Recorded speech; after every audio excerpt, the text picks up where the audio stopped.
Welcome to Build with Nas. In today's live coding video, I'm going to cover a pretty big topic in Rust, which is async Rust, and not just at a high level what it is, but down to like what a future is, how executors work, and how to really apply certain patterns that you see happen all the time in asynchronous Rust, and also how it's different in terms of its mental model from maybe other types of asynchronous, let's say, systems that are used in like Java or JavaScript or other languages.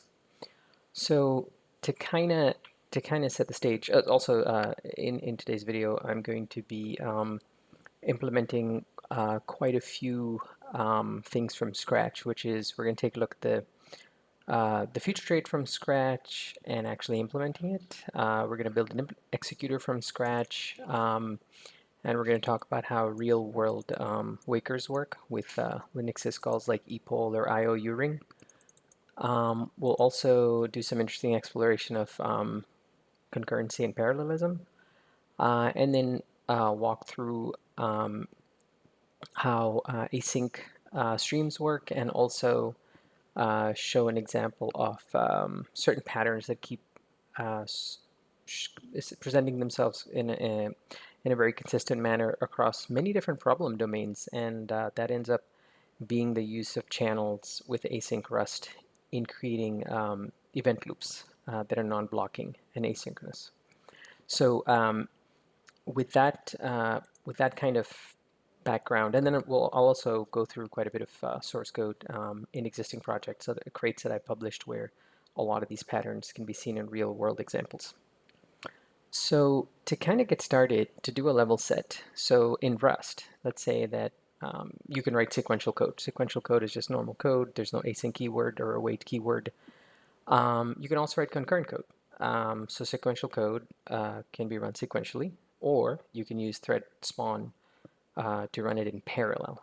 And then when you do thread spawn, you have send and sync traits that you have to be careful about managing with essentially the block that you're spawning. If you pass any variables into that block, they have to be send and sync. So that's sequential code. So where does concurrent code or async fit in all of this?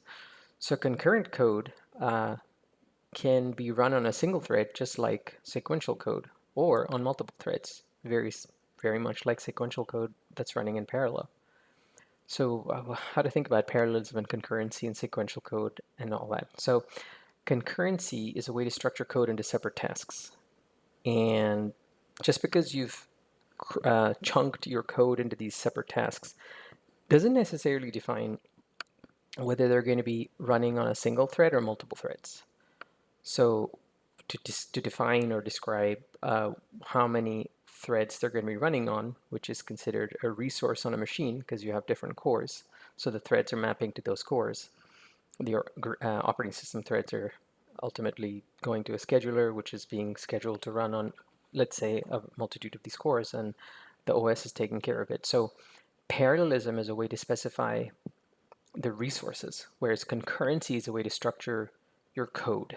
And so with parallelism, that's what determines whether a single thread will be used or multiple threads will be used to run one or more tasks, more than one task. Otherwise, you don't need more than one thread.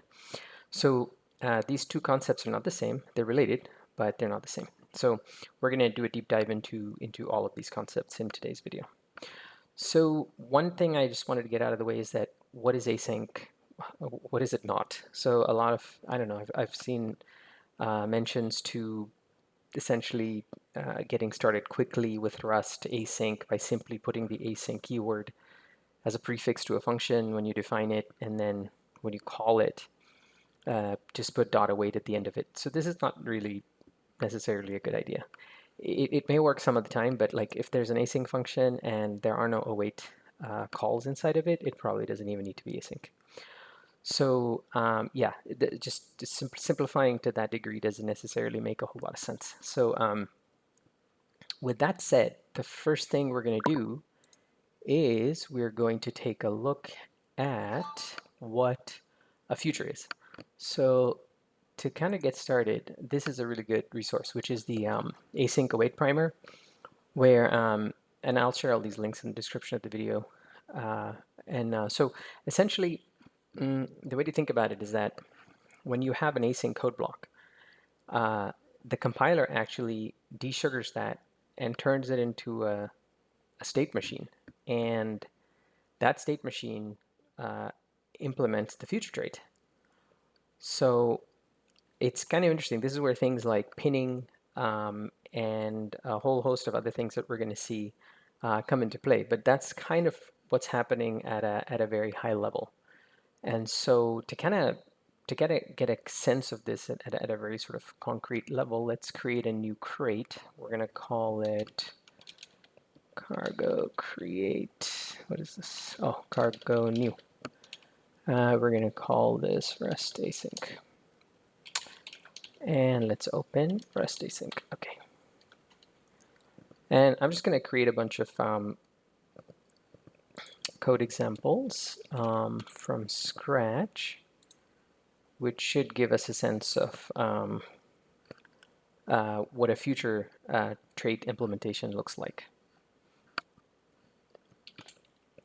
So one thing I'm going to do right off the bat is bring in some dependencies. So these are a whole host of dependencies that we're going to be using throughout these code examples. And let's see, this is a list of them. So the first thing is we're going to be implementing the future trait from scratch. So what is the future trait? So this is the future trait. It's literally got a associated type, and it has a poll method, and it takes a pinned self.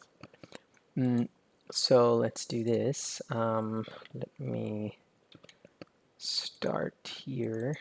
So we're just going to do this as a bunch of modules that we're testing. So let's do this. Okay. Let us make a new module called. So in order to do this, what we're going to do is like in JavaScript, there's a set timeout function where you can essentially pass a callback that gets executed some amount of time after you call set timeout. So for the Rust equivalent, what we can do is build a timer using a future and a waker. So this will give us like, so the thinking is that we want to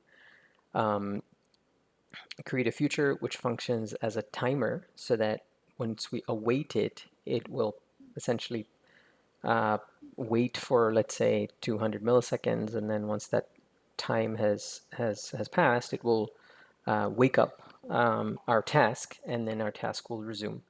So let's do this. So we're going to do build timer future, let's call it.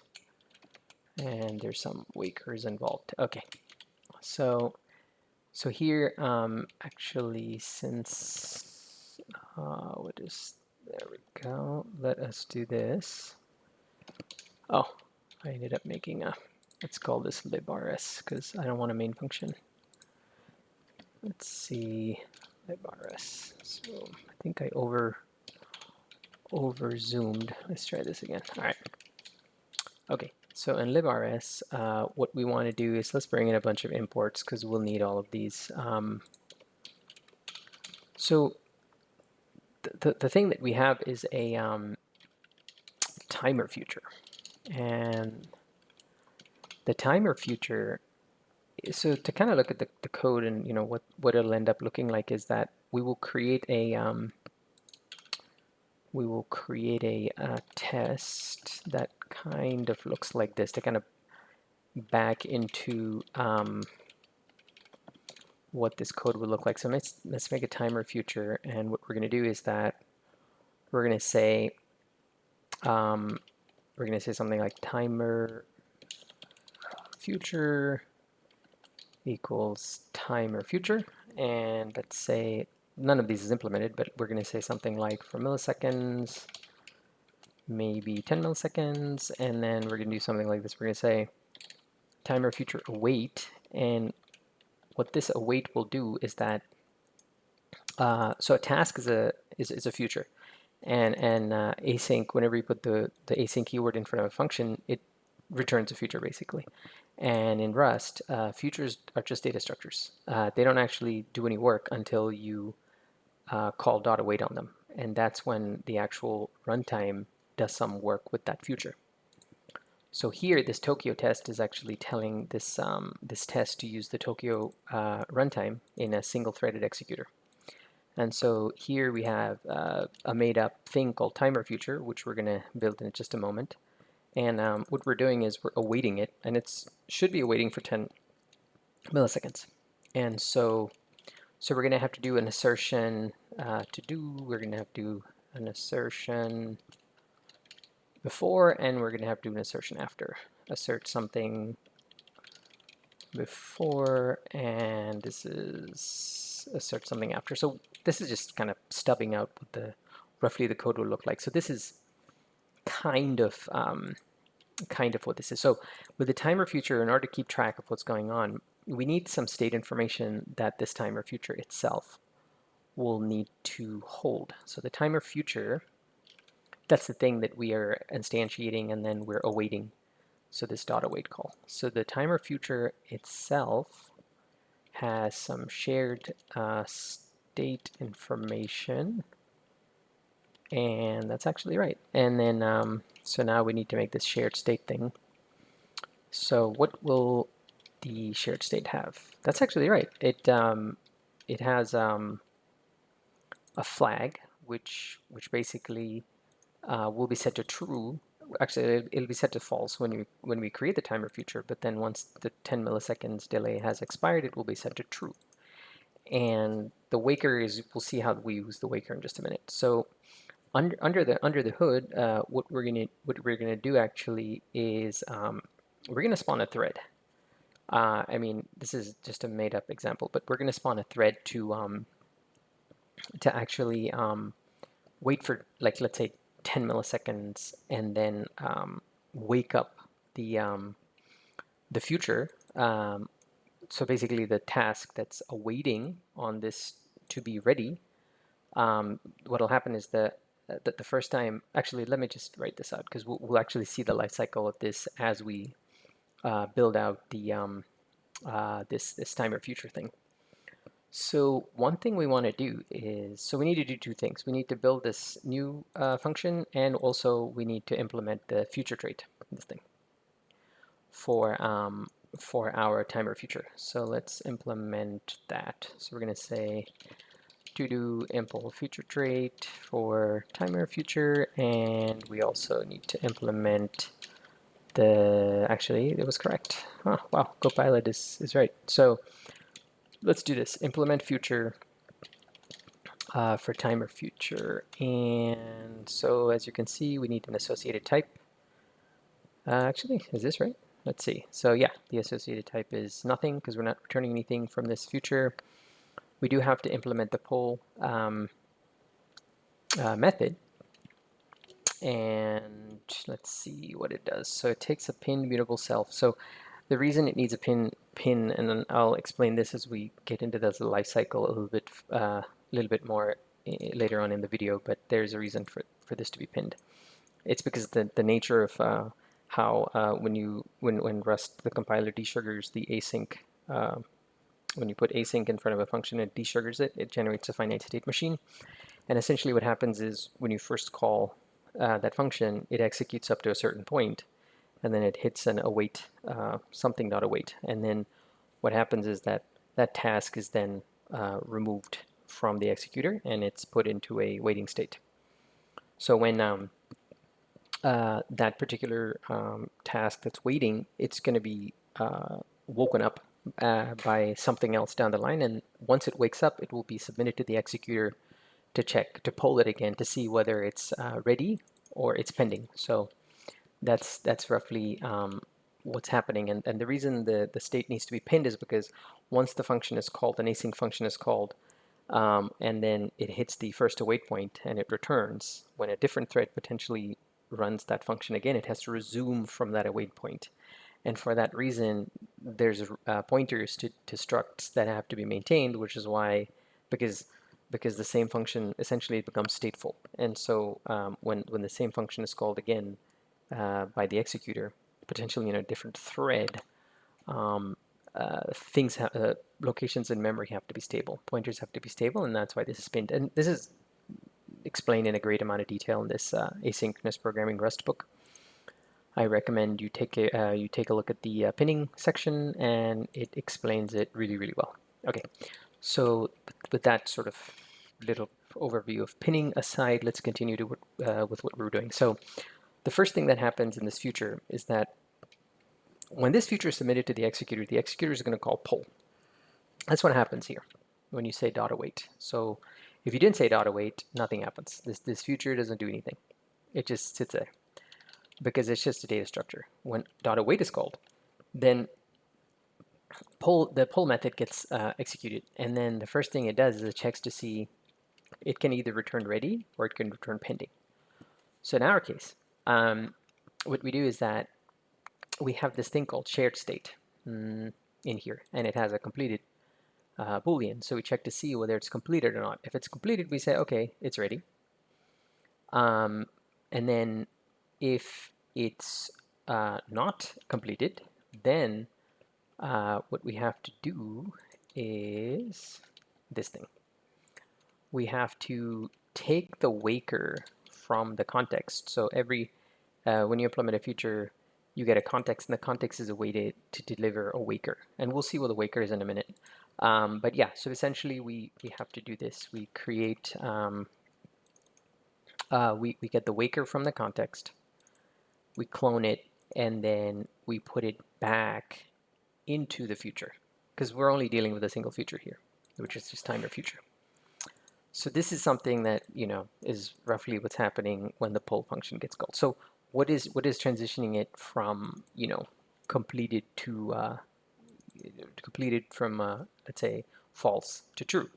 So that's where this new thing comes in. So that's the implementation. Okay, so here we go. So let's implement timer future, and here we're gonna do, let's see if Copilot is right. Let's see. So in the new function, so by the way, this is a new instance that's being created. So let's do this. So let's say shared state. Let's do let new instance is timer future, and then let's return the new instance. This might be a little bit more readable. So what we're doing is we're creating a shared state, which is just arc mutex wrapping a shared state where the waker is none. So initially the completed is set to false, and there's no waker inside of our shared state, because the waker will be set. The waker will be none when we first start the task because it hasn't run yet. It's just a data structure. The first time that it hits an await block, then the executor will actually then call poll on it, and that will essentially create a waker and put it inside of the shared state of this future, of this timer future. So let's see. So we created, that's a shared state. We clone the shared state because it's arc. So we're just basically cloning that same. It's the same shared state, but we're just cloning the pointer. So here we have shared state that we create, and then what we do. Let's see. And then let's see. I don't think we need to do another clone here, but anyway. So we do thread spawn move. So this is here. What we're doing is we're creating a new thread, a new operating system thread, not a green thread, and we're gonna sleep the thread for however many, whatever the duration was, like 10 milliseconds. And at the end of it, we will get the shared state from, let's see, it's a shared state clone. So we're gonna get the shared state, and we're gonna set it to be completed, and then this is actually interesting. So we're going to do if there was a waker that was set by the call to poll, then we're going to take it and then call the wake method on it. So this won't actually have anything inside of it until you it's polled for the first time, because if it's, so the way it starts out is the completed is false. So when timer future.await gets run by the executor here, what'll happen is this is false. So poll, I'm sorry, this will be, let's clean this up real quick, replace with a match that's a little bit more readable. So it'll be false, and then because it's false, we will set a waker, and we'll get the waker from this context object, and this is provided by it's something that is provided by the executor. So the Tokyo runtime is the one that's providing it. Notice that we're just implementing a trait. Where did this come from, and where did that come from? Well, these didn't come from anything that we've done, but this comes from this Tokyo :test. When you do that, it actually creates a Tokyo runtime, which then sets up a whole bunch of machinery to take this asynchronous code block and run it. So that's where this pinned mutable self reference and this context is coming from. So this waker is something provided by the runtime itself, such that we can use that waker to notify the runtime when this future is ready to be pulled again. So to kind of unwrap it from the beginning. So when we first create a timer future, the shared state inside of it just says, okay, it's not completed and we don't have a waker. So then we spawn a thread, and inside of the thread we wait for whatever the duration is, and at the end of the duration we update the completed flag to be true, and if there's a waker inside of this future, which we didn't put in initially because it was none, then we will use it to wake up the future. So this serves to essentially when this future is first polled, it because the completed is false, so it's first polled here. So let's make assertions for this instead of just talking through it. So let's assert completed is false, completion is false, and here we're going to assert completion is true. So let's do this. So we're going to say assert that the shared, so what we need to do is we need to get shared state out of this timer future, because remember it has a shared state. So we're just going to clone the arc, and then we're going to say, okay, is the shared state, yeah, we're gonna assert that, okay, we created a new timer future with a delay of 10 milliseconds, and then we're gonna assert that essentially it's not the completed is false. Then here we're gonna actually this await is when the executor makes some progress and to run our future, basically, to not completion, to a certain point.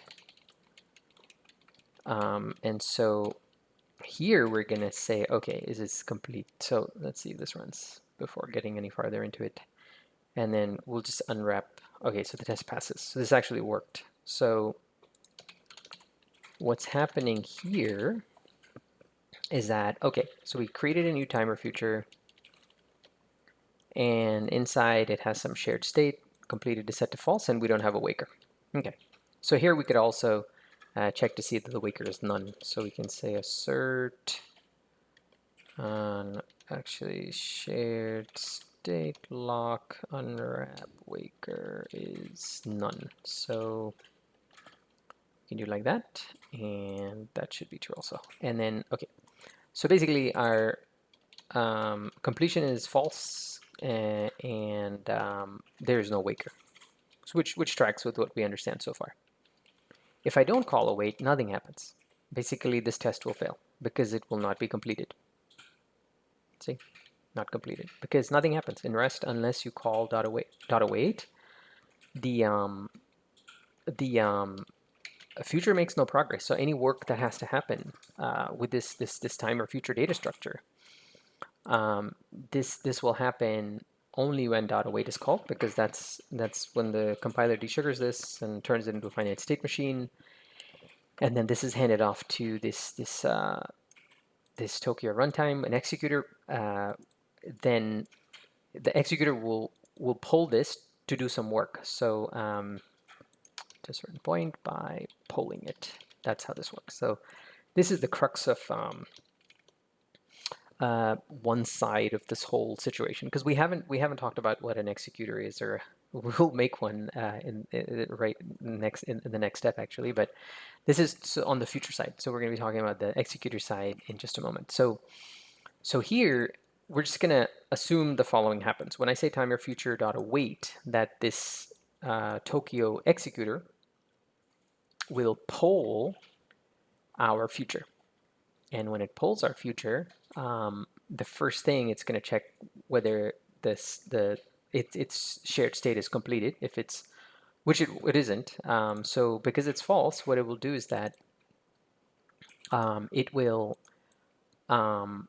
essentially say, okay, I'm just going to set a waker on this the shared state of this future, and I'm going to return pending because I'm not done yet. So then we come back here, and then okay, so it's pending. So then when let's see, when we run this test, yeah. So how did it become completed? So the runtime executor, or the Tokyo runtime, then, because it called new, so this is a little bit confusing, it called new. So what had happened already is that if we go back in time just a little bit before this await call happens, in new, an actual operating system thread is spawned, which will wake up in the future, the waker of this future. It'll actually call the wake method on it, and that will only happen after the first time .await is called. So when .await is called, if we see this, we can actually do like this. We can say ePrintLine. So this is timer future is completed, and here we can see ePrintLine timer future is not completed. Okay, so now if we run it, we'll see it being called twice. It's being pulled twice, and the reason it's being pulled twice is that the first pull happens here. So let's see this. Let's put a thing here. ePrintLine waking up the waker. Hey, that's exactly right. So this is the life cycle. So the first time poll gets called, timer future.await gets called, it ends up calling poll, which ends up saying, okay, I am pending, but it saves the waker inside of the future, which and this is timer future is not completed. So if we look at our log messages, we will see that that is the first thing that happens. It goes, oh, okay, timer future is not completed. Okay, so that tracks with what we know. And then actually the second thing that happens is it goes, that's around here. It says timer future is not completed. So around here, let's actually explicit this. Say we're gonna say the print line start thread and sleep for duration. So this is the let's run this again and see what happens. Okay, so check this out. The first thing that happens is timer future is not completed, which tracks. That's right. And then that's this one. So we created this because we called the new method on it. It creates a thread and it goes starting a thread and sleep for duration. So timer future is not completed is output here.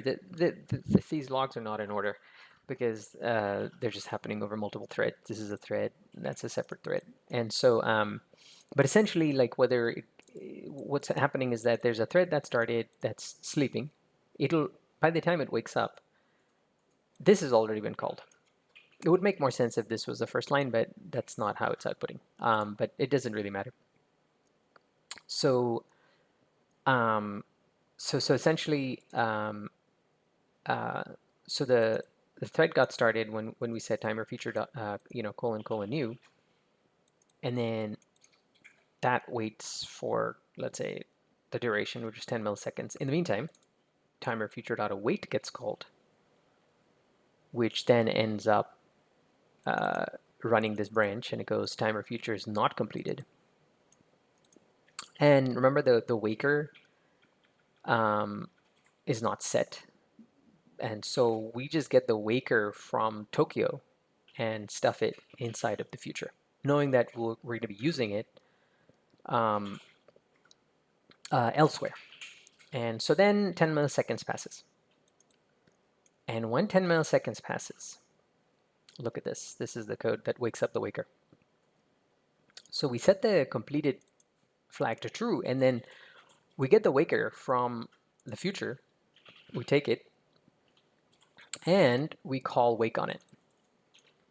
When that happens, Tokyo runtime takes this task, this future, which, if you remember, was pending, and it goes, oh, I should run it again, because it's going to try and run this to completion whenever that happens, right? So actually, this is, let me put this. This is make some progress. Our future to completion by polling it repeated, whatever, but potentially repeatedly, like depending on however long it needs to be polled. Okay.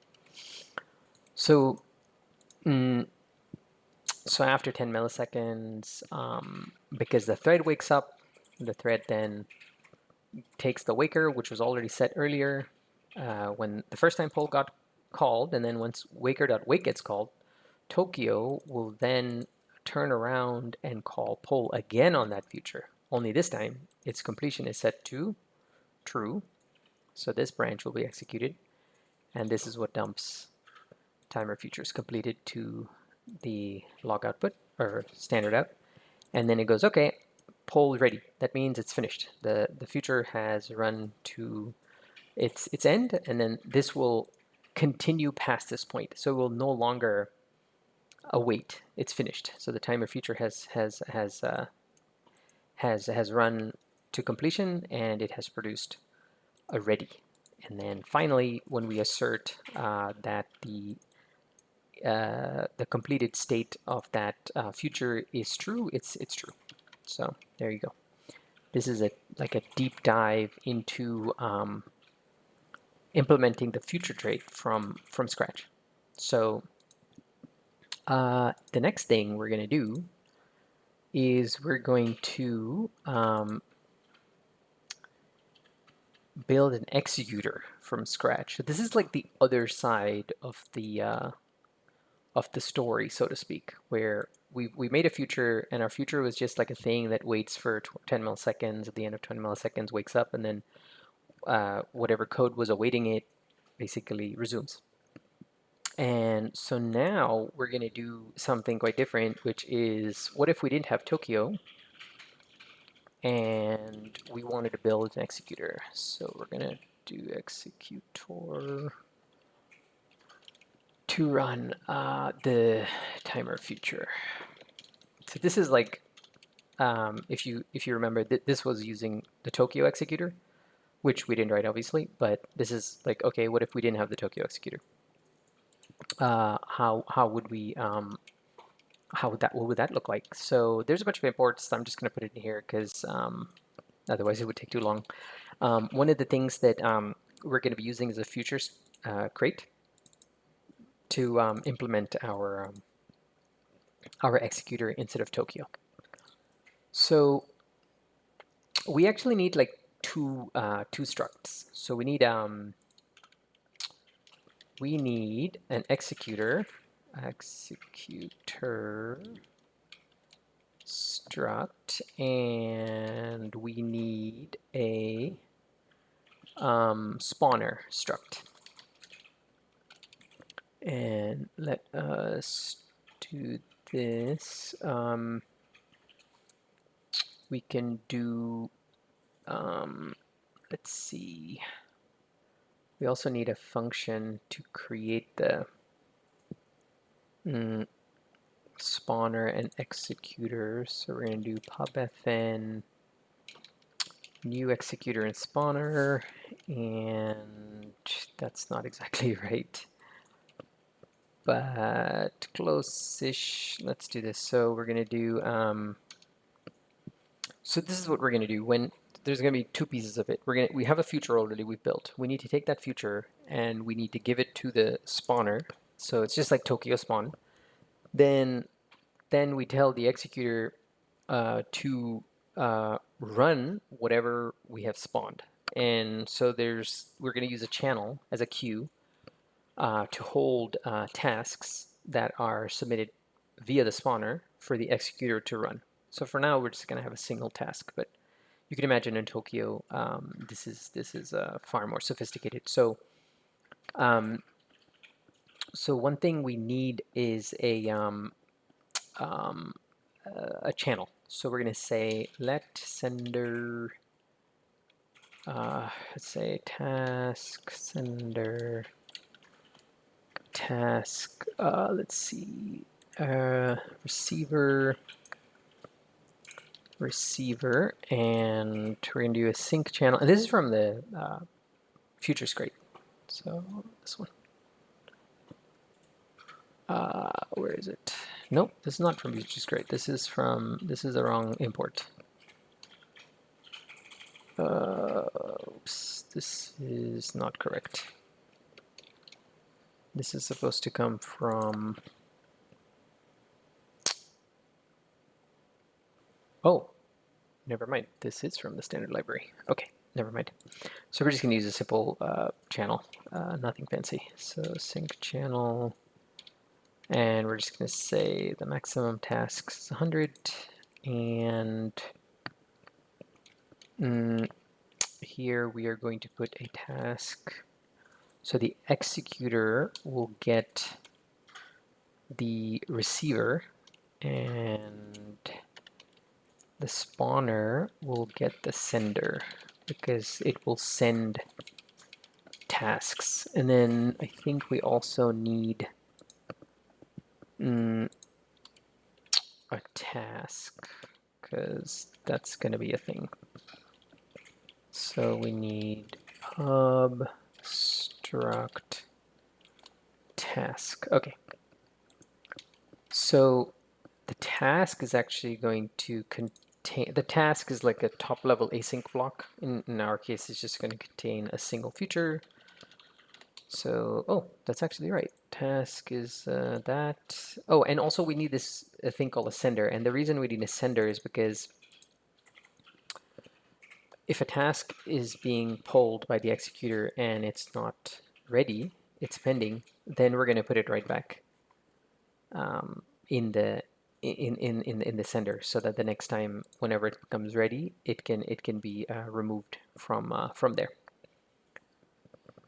So let's see, that's task, and then let's do this. We also need to do this thing. We need to implement a waker for the task, and roughly what that does is so basically when the task is pending, and then it just needs to be, if it's pending, the executor will just be like, okay, you're pending. I'm going to essentially poll you again when you use your waker to tell me to poll you again. So this is kind of like what that does, is that, and this will all make sense in just a minute, but when I show the other pieces. But what we can do is put a little print line here that says like this, that the task is woken up again. Okay, so what we have so far is we have a function to create an executor and a spawner, and then we just use standard libraries channel, and then we are going to take the sender from this channel and we're going to give it to the spawner. We're going to take the receiver and give it to the executor. So so essentially now what we need to do is flesh out the rest of it, because we have task, we have the thing for the, okay, so let's go look at what a spawner is supposed to look like.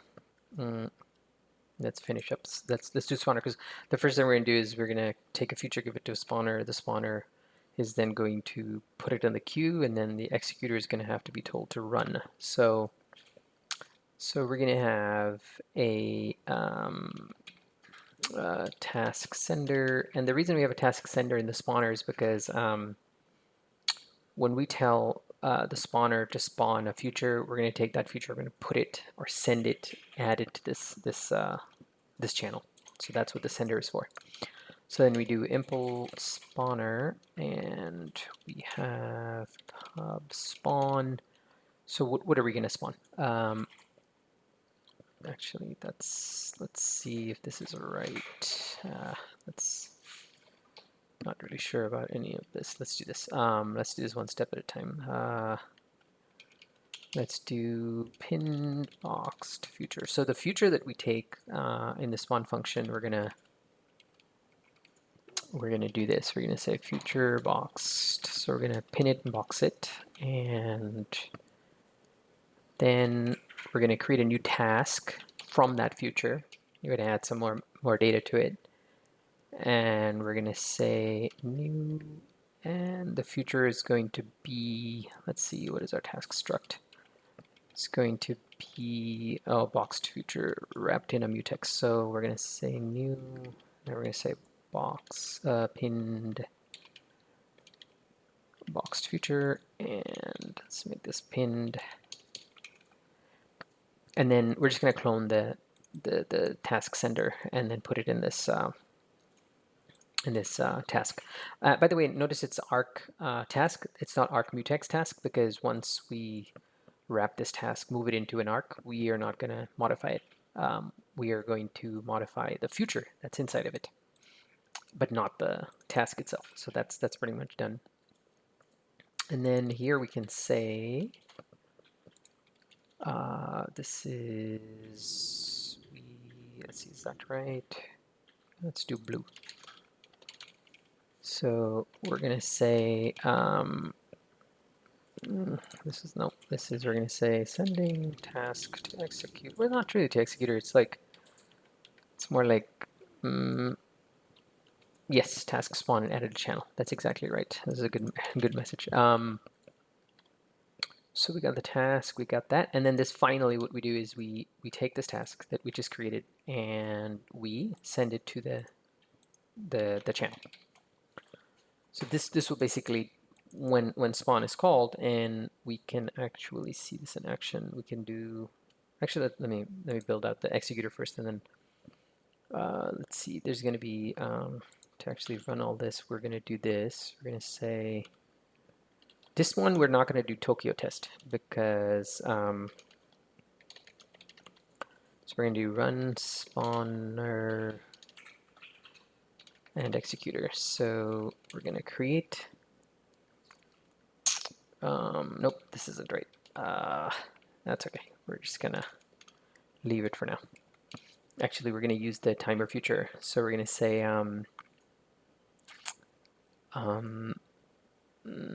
let's see, timer future, which we're going to get from this thing. We just made it in a different module. So we're going to say timer future. We're going to say new. Yep, same thing. So and then we're going to do something with this timer feature. Exactly, spawn the timer feature using spawner, and then we're going to say run the executor. That's that's exactly right. So this is kind of like stubbing things out, so we remember to come back to this in a moment. So we have the spawner struct, and that has a spawn method, which is great. And then now we need to focus on the executor. The executor right now is empty. So let's see. What does the executor do? The executor is the other side. So there's a channel. The spawner takes a future, puts it in a task, takes that task, puts it in the channel using the sender. The executor is on the receiver side, and the executor will have to be, that's exactly right. So it basically is a receiver, and then we need to do Impl executor.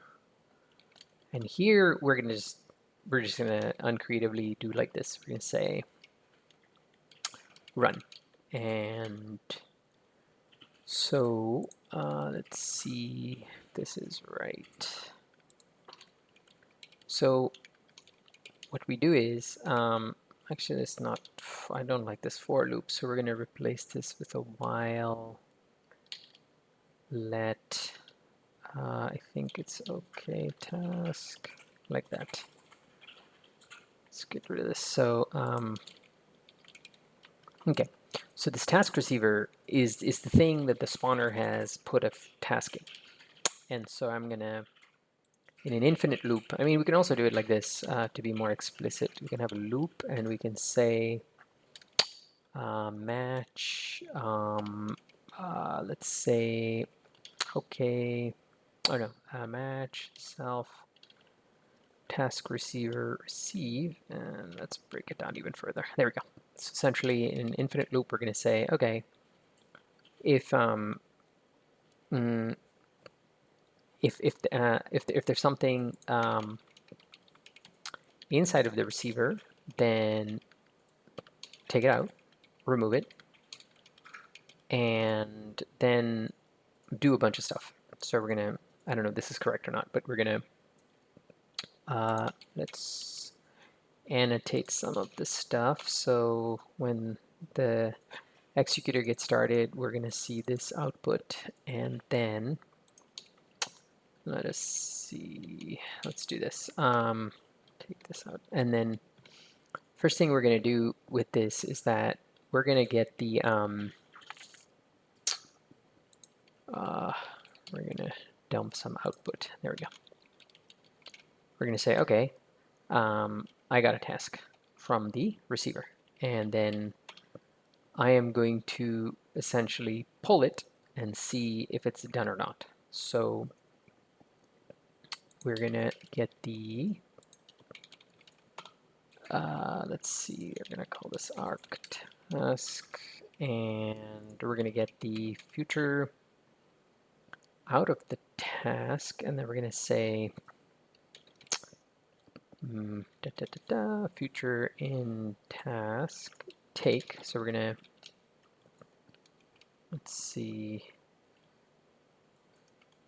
lock future in task take. What is the issue here? Is that not optional? Let me see. Oh, oops. This is supposed to be an option because, let's see. I think this is,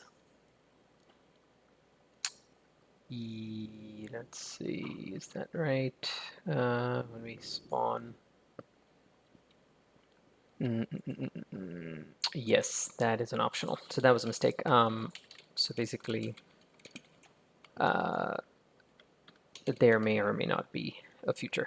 So let's see, in a task. So let's see, we say future and task take, okay. And then we have a future. What we're going to do is we're going to say let waker equals waker ref, oops, arc task, and this is this this one, that one. So we get the waker, we get the context, and then we're gonna say let poll result equals feature as mute, and we're gonna pull it. So this actually will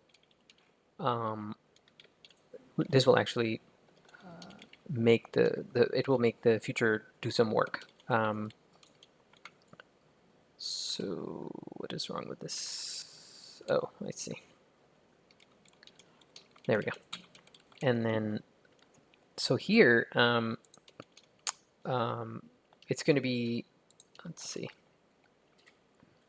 it's either going to be pending or not. So if it's pending, so there we go. So if it's pending, what we'll do is that let's see, we're going to put the task back in the slot. So in other words, so we have the let's see. So we have the we've done some work because we took the future, we gave it the context. The context is a waker, and we got the waker from here. This Impl arc wake for task, and what the waker does is that whenever it gets called, the waker will just take whatever the task is, and it will put it back in the queue. So essentially, that's what the waker will do. So that if it needs to make some if it needs to do some work in the future, it'll basically get queued for execution down the line when poll is called again by this loop. There's a loop in here which is gonna keep running. This is actually blocking. So when we call task receiver.receive, that actually blocks. And if there's something in the task receiver, then it'll take it out of the task receiver. Try to do some work on it. If it's still pending, it basically it says, okay, I'm gonna put the future back in the task, and then down the line, what happens is when the task is woken up, it will add itself back to the queue, because yeah, so let's see, is pending. All right, and then if it's not pending, then we say, okay, the task is done. Let's see, this will make a whole lot of sense when I run this and we see some of these messages. Okay, let's see, okay, that's the okay block, then we have the error block, and then I don't think we do none. Yeah, none is, this will actually not even, yeah, this is unreachable. Okay, and then here we just say okay, no more tasks to run, and we're breaking out of the loop. Okay, so okay, so let's see. Okay, so we are going to create an executor and a spawner. then this is basically now we're going to see about running this thing. So we created an executor, we created a spawner, we created a future.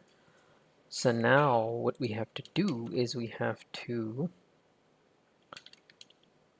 in the spawner, we have to say spawner.spawn, and then we can say async move. So this is basically, we're putting an async block, which is the future, which will then actually contain our future. So futures are composable. That's one of the cool things about futures. So what we're going to do here is we're just going to take this and we're going to say dot await. So we're going to say, hey, wait for, you know, that amount of time. And then what we want to do is actually, because this is a test, we're going to create a vec basically. And what we're going to do in this vec is we are going to, let's see, so let's do that. That's spawning it. And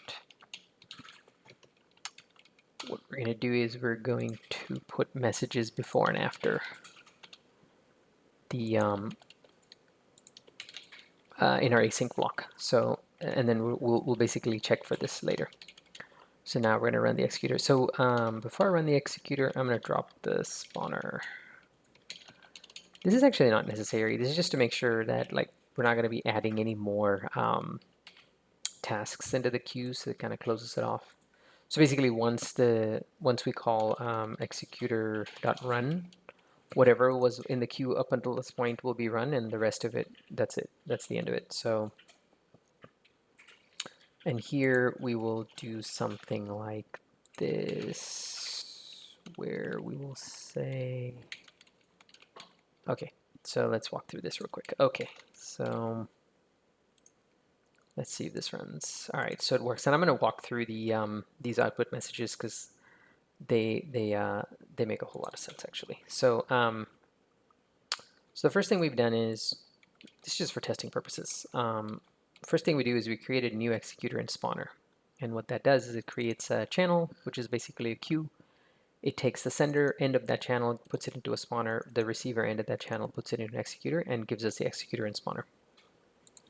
The spawner is the thing that we will be using to populate this queue with. So when a future here, this is the future, gets submitted to the spawner, what the spawner does is it takes the future, pins it, boxes it, and then puts it in this task structure, data structure. And the task data structure has inside of it essentially an optional feature. It's wrapped in a mutex, so we'll be able to modify it. Because what will happen is the executor will pick a task in the queue, take it, look inside of it, poll it, see if it's pending or ready. If it's pending, it'll put the task back in. Actually, it'll put the future back in the task. And then so that is what happens. Let's see. Okay, let's go back to where we were. So here we have the spawner.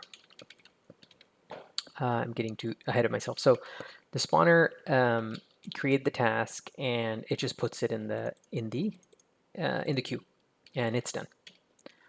So let's manage complexity there. So let's see what happens on the flip side. So one interesting thing is that this thing, we implemented a arc wake for task. So we basically implemented this waker, and this comes from the futures trait.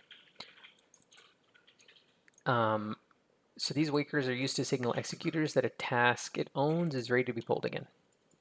So it's kind of a bit of a, I'll explain what that does in a minute. So let's go back to our test where we have now taken a task, we put it in a spawner, we then are going to run this thing, and I just said that there's this thing called a waker. So waker for the task just resubmits the task to the queue. It just takes the task, puts it back in the queue. It just says, hey, if I'm um, um, so let's see, we will see where that is done here. Okay. Okay, so here in this infinite loop, when run happens, this is the main function for the executor. So what's happening here is that we grab a task out of the queue and we check to see inside of the task whether it has a future. If it, then we basically try to take the future if from the task, and then we get a waker for the task. Then we get a context object from the waker, and then we remember, because the future, when you poll it, you have to pass the context. So this is us constructing that waker, not Tokyo. And that waker is this thing. It just goes, all right, resubmit the task to wake it up. So if it needs waking. So it goes, all right, if the task, and you'll see in the implementation of the task, you're like, where is this waker being called? So if we look at the task itself, right there. No, oops.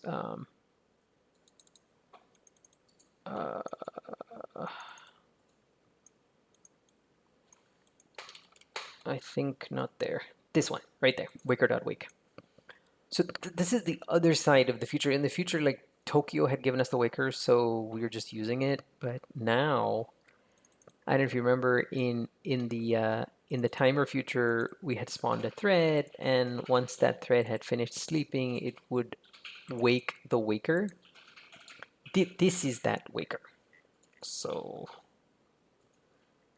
right here is the waker. And what that waker does in this context, it just resubmits the task to the queue, which allows it to run again. So at the end of the delay. So basically, let's run this and walk through the lifecycle steps. This is kind of complicated because there's so many moving parts and pieces. So the first thing that it does is it goes, okay, task spawn and added to channel. So that one was when we did spawn. So when we did spawn, it creates a task from the future, puts some extra data in it, and it puts it in the queue. So it goes, all right, cool, task spawned and added channel. Then that doesn't run it though. So if we don't execute or run, nothing happens.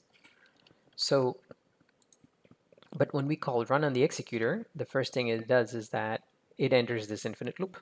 And it goes, all right, I am entering the executor loop. Wonderful.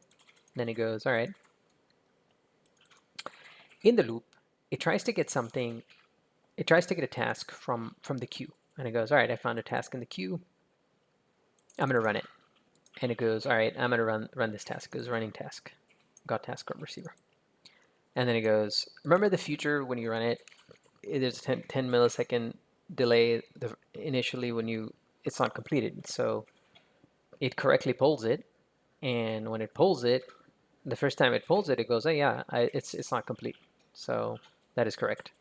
Because there's a 10 millisecond delay after which the thread will wake up the future, which hasn't happened yet.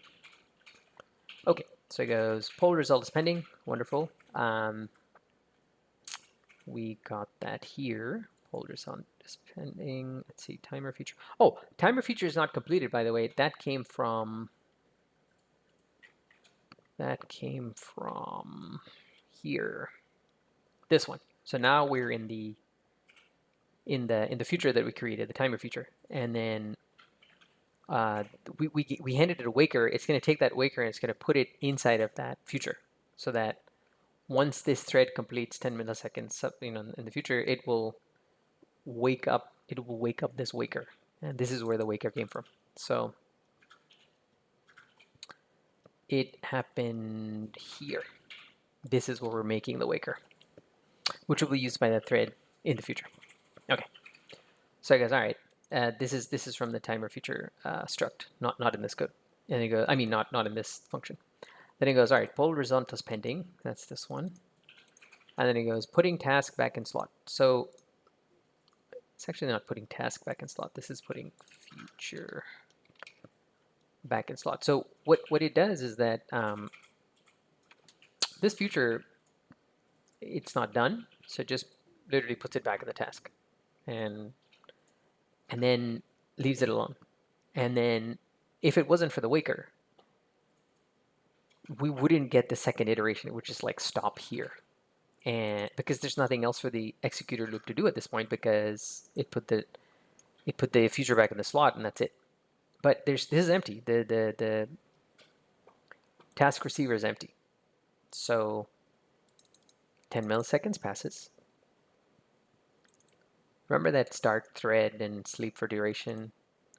Look at this, waking up the waker. That's the key. So not this is empty. This is a blocking call, by the way. So when there's this empty, this nothing happens. It's just blocked here. So 10 milliseconds passes, and then this happens. Task woken up, added back to channel. So you're like, why are we adding this task back into the channel? Well, this is why. Because when the 10 milliseconds passes, and then the waker is, you call wake on the waker, this code actually gets executed, and what this waker actually does is it literally just takes the task, puts it in the queue, which ends up causing this to become activated. It goes, oh, running task. So this is so cool. So it resumes here because now we have a task in the queue. Then it goes, okay, this time the timer future is completed, right? Because the completion boolean is set to true. The result of the when you pull it, it comes back as ready. And then because there is nothing else, remember we closed the we dropped the spawner, so that's essentially causes it to exit out because there's nothing else. There's the this is now empty, and it goes, hey, no more tasks to run, breaking out of loop. And essentially, that is when we come to the end. And then here, it checks to see whether this line and that line were executed in this future. And the answer is, well, yes, they were. So, whew, that was a deep dive into the guts of creating a future, basically creating an async block, implementing the future trait on it from scratch, understanding what happens on that side of the equation, which is here. This thing essentially uses a waker that is provided by Tokyo Runtime, let's say here, but then we ended up creating an executor. And because we created an executor, we had to create our own waker from scratch. And all our waker does is that it just takes the task and resubmits it to the queue, because this is, made up. So in the real world, you'd probably not just do that. You would use so basically you would do some sort of async IO, which would potentially take some time. And by making it non-blocking, what happens is that when that future is pulled and it's not ready, it basically tells the operating system. It uses, like, for example, something like epoll on Linux or IO uring on Linux to basically let the operating system tell the waker to wake when a certain event is ready. So this is all made up because in this case, our waker just like immediately puts the task back in the queue, which allows it to be executed again. So that's made up. But imagine if this was replaced by something real.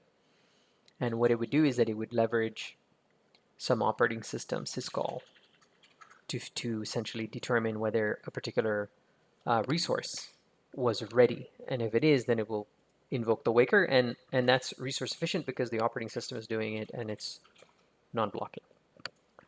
So where this falls apart, and there's a couple of caveats, is if you're trying to do file copy, then in the underlying operating systems, a lot of file copy is not non-blocking. So using Tokio to do file copy might end up being detrimental. So for these use cases, it might actually be better. It is actually better to simply use a thread pool and synchronous code to do file copies. So this, I'll put a link to this. Like, it's not a magic thing, right? Like, there's certain things async is good for. There's certain things it doesn't really address. So this is one of those things where if you're going to do file copy, then it's best not to use this unless you have an asynchronous underlying non-blocking file system. But if you have a blocking file system, then it's best to just use the synchronous version with a thread pool. So now that we have created future and executor, the next things we're going to do are explore concurrent and parallel nature of Tokio for running tasks. We're going to see how join, select, and spawn work. And we're going to see how async streams work. And then we're going to write some event loops using Tokio and asynchronous patterns, which show up pretty much everywhere. And they also use channels. So we kind of started to use channels here to build our sort of fake-ish executor, which has a fake-ish waker. But this aside, we're going to end up, oops, I should have not removed that use. Okay. This aside, we're going to end up building some event loops which actually use the channels from Tokio for essentially sending work between tasks for monitoring TCP streams or user keyboard input in case you're doing any kind of CLI or TUI, and a whole host of other things. So let's do that next. So now that we've implemented an async, implemented the future trait for an async block, and we've created a simple executor, let's continue exploring the other aspects of the Tokio crate. So one of the things that we can do is we can run multiple tasks on the same thread. So it's concurrency, but not parallelism. So we're structuring our code so that it's broken up into different tasks, but we're actually executing the tasks on the same thread. It's very similar to like a JavaScript runtime would run promises. So in order to explore that, this is the LocalSet struct that we can use. And one use case for this is like if you don't want to use Tokio spawn, because when you spawn and you spawn an async block, you have to do async move, and then whatever variables that block captures, it has to be send and sync.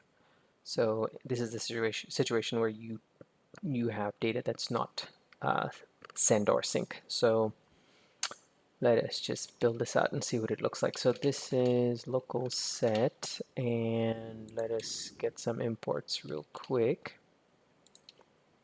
So let's see this. So we're going to do this as a test, and we're going to say async fn test LocalSet.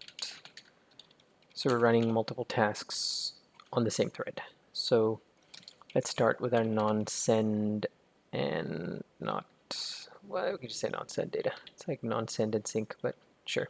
So here we're not using arc, but we're going to be using not send data. So normally, if I was using Tokio spawn, I would have like arc with a mutex, or if it's mutable, if it's not mutable, it would just be like arc wrapping some underlying type, but here we're using reference counted RC, so this is not safe to send across thread boundaries. So let's make a local set, and what we can do is that we're going to create an async block that captures LocalSet. Oops, sorry. That captures the non-send data clone, and we are going to execute that on the local set. So we're going to say like this. We're going to say async move. So this async move is, you would see this being handed off to Tokyo Spawn typically, but that's not what's happening here. So here we're going to do print line, and we're just going to print this out, but because we want to do colorized output, we can do something like that. And then if I run this, nothing will happen because this doesn't do anything. It's just a future. It's not being, no work is being done because nobody's pulling it, because I never did await on it. So what we need to do is we can say local set spawn local, not Tokyo spawn, but spawn local, and I give it async block 1. Let's see if this runs. And it doesn't run because I don't see any output. And so in order for this to work, this join handle thing is what is returned by spawn local, but it actually doesn't do anything until we do a run until. So if say local set run until and then join handle. So, and then we have to await that. And we can say like this. So this will actually finally run. See, async block 1, not send data. So that's one way to use LocalSet. Then we can do, let's clone the non-send data again, and let's make async block 2, and this one, let's say I want to sleep for let's say, I don't know, 10 milliseconds, and then I'm going to, actually let's do 100 milliseconds, why not? And then I'm going to print this with green. Okay. So let's see if this runs. Probably won't do anything. Yep. Because like we saw earlier, we have to do like run until, otherwise it doesn't really do anything. So instead of spawning local, I can just say local set run until, and I can give it this future. There we go. And then I await that, and I can do like this, and then you'll see that we will see output now of async block 1 and async block 2. So that's another form of using it. And finally, another thing that I can do is, let me just add another, so I can say local set spawn local, and here I can put async move something like this, get rid of that, and something like that. So and then in here, let's do let us clone this again, and we're gonna say sure, I think we did, what did we do? Yellow, green, and this is blue.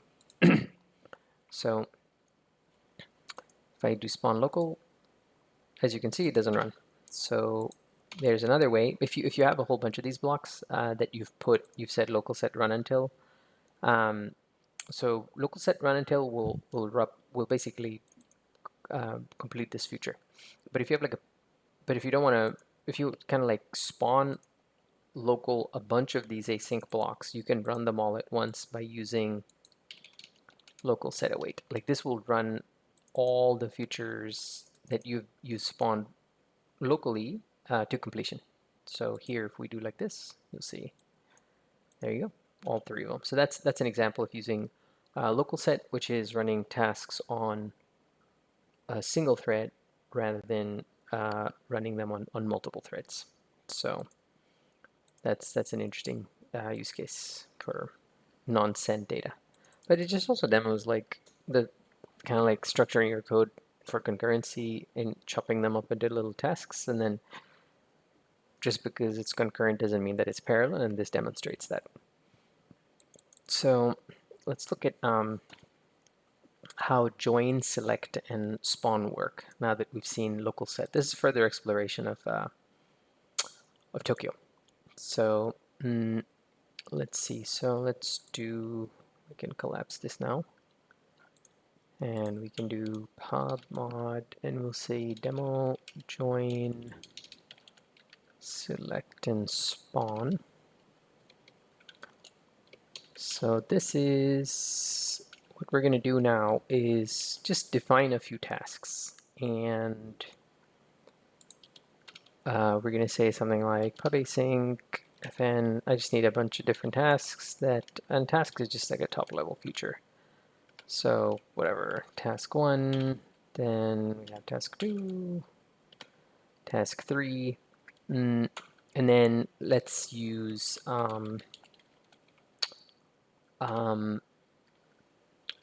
join. So we'll do test join. So what we'll do in this test join is we're going to take a bunch of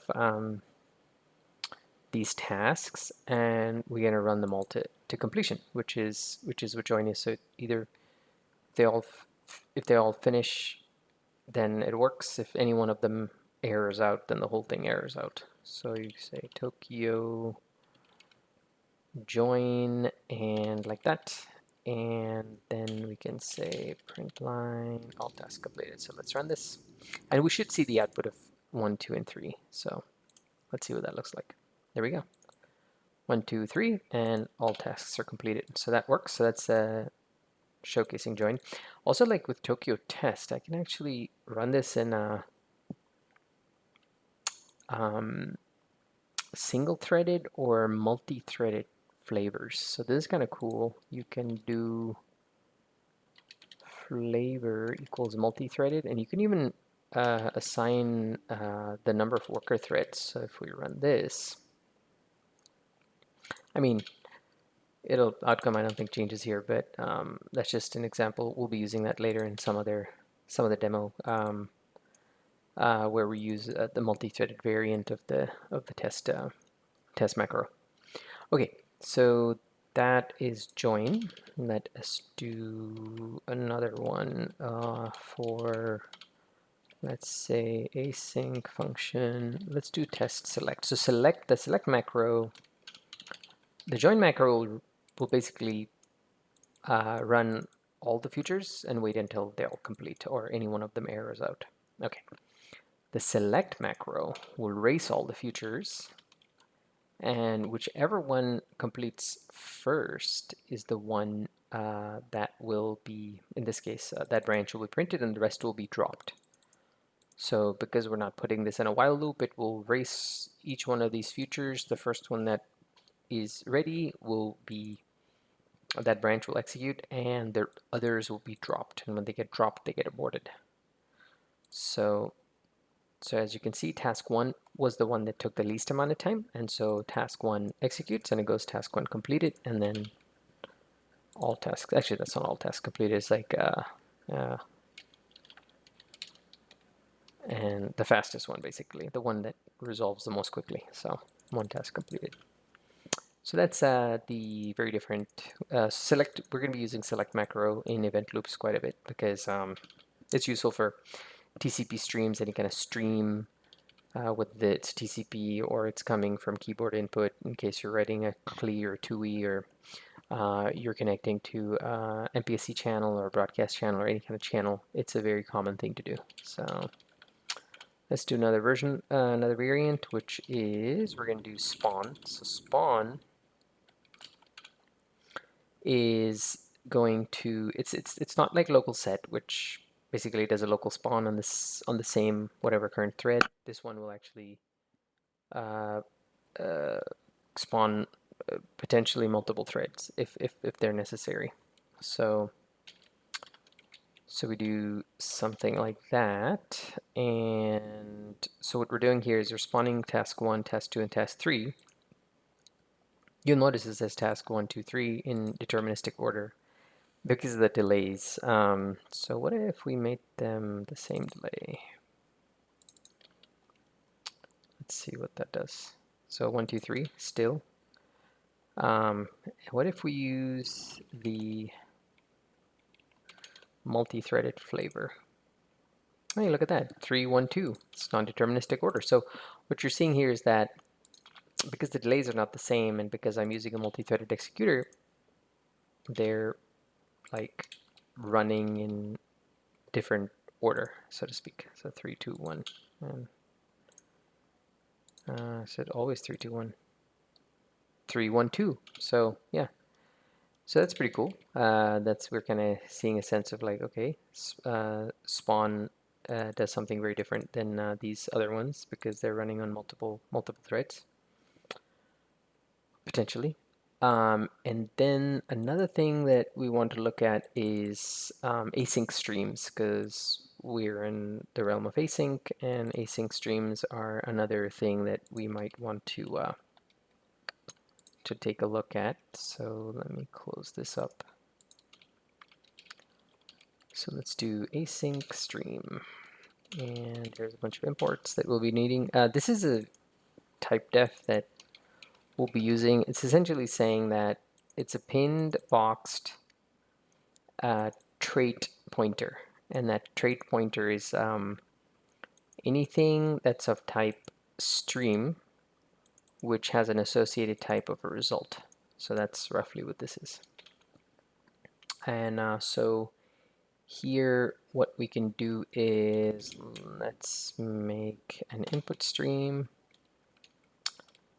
and so that's one way to do it. Actually, this is pretty good.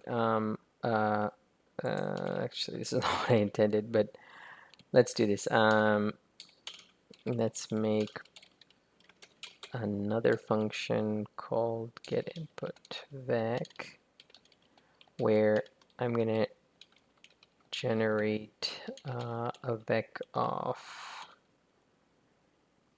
let's see, hello world foobar, sure. And then what I'm going to do here is that I'm going to say let it, this is actually a macro from the async stream create, which is pretty handy. It allows you to create essentially, let's see, then we can do a box pin it. Yeah, there we go. And there we go. This basically creates a, this macro is pretty handy. You can use it to create your own like fake stream, so it's really good for testing. So here I've created a stream where it will yield hello, then world, then foo, and then bar every time I call next. So on this stream. So let's test it out. So here we can do async. I think, let's see, if and test async stream, and then we can do, let's increment, let's see, make a counter, and we can, so let's get, oh, create input stream. So there we go, we have our input stream here,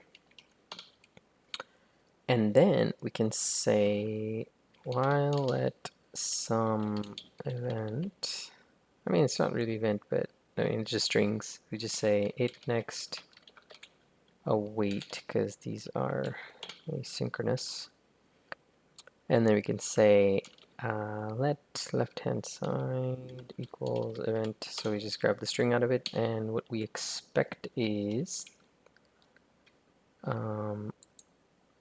let's see, clone, I think that's right. Yep, and then we assert that they should be the same, and we can say count plus equals 1. So if we run this, yep.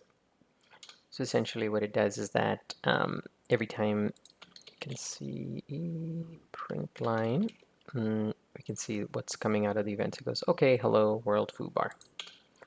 And then we just check to see that it's what this is. So there's an example of using async stream. It's handy for testing in certain cases. And then finally, this one, we're going to review the most common patterns when using async non-blocking event loops. And that's going to be using channels and for passing data back and forth between different tasks. And it's also going to use channels for doing shutdown.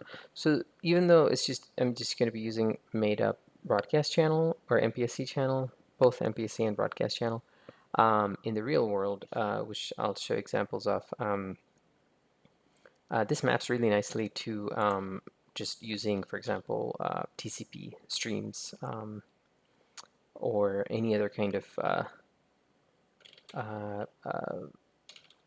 data coming from channels or any kind of input event. So for example, crossterm has an event source which is async, so you can, as you type keys on your keyboard, they come in asynchronously. So there's a lot of good uses for this.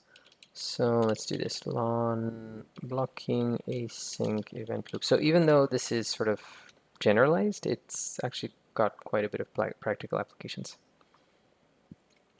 So let's do this. In this case, I want to use the multi-threaded executor, and we're going to do test main loop. So this is kind of like how it's, even though it's the test, this is roughly how the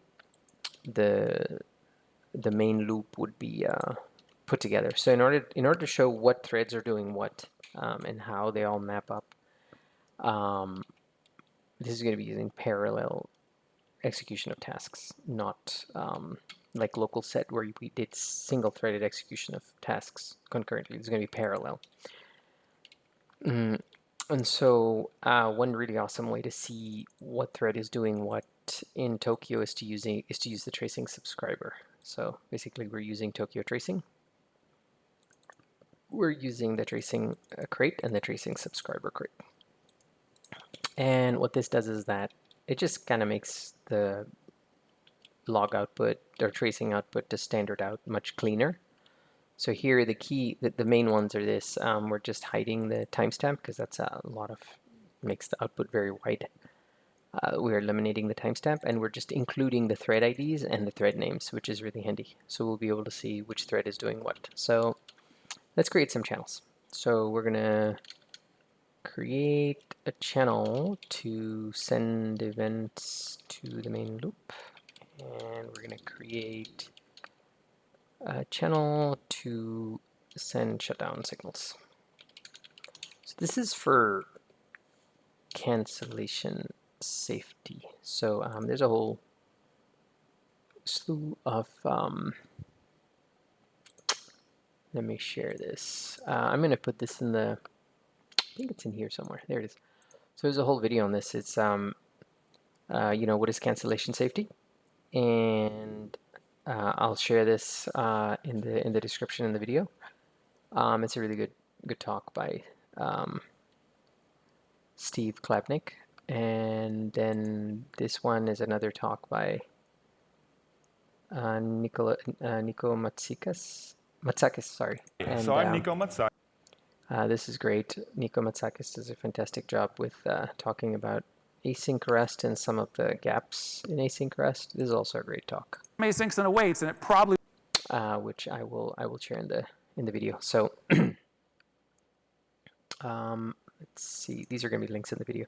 So let's do this. Let us make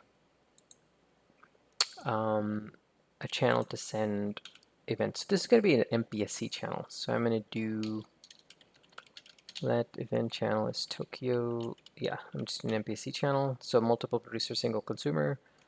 There's going to be one receiver and there's going to be multiple senders. That's what this is. Broadcasts can have multiple of both. Let's just use string for now, and we can just say event sender and event receiver. Let's really structure that. Here, there's a thing called cancellation token, and that can be used right here. It's in the Tokyo util crate, but I found that the broadcast receiver has better semantics for what I was expecting in terms of using it in a Tokyo select macro, and I'll illustrate that in this example, where cancellation token has a slightly different behavior that doesn't play super nice with this. Let's see.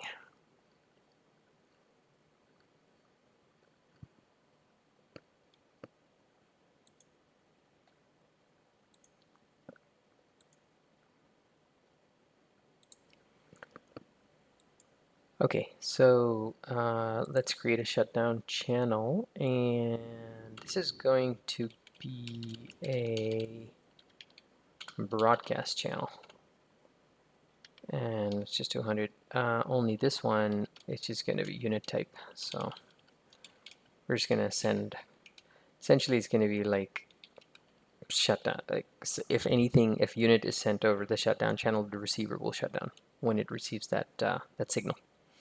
And we can do something similar here, where we have so with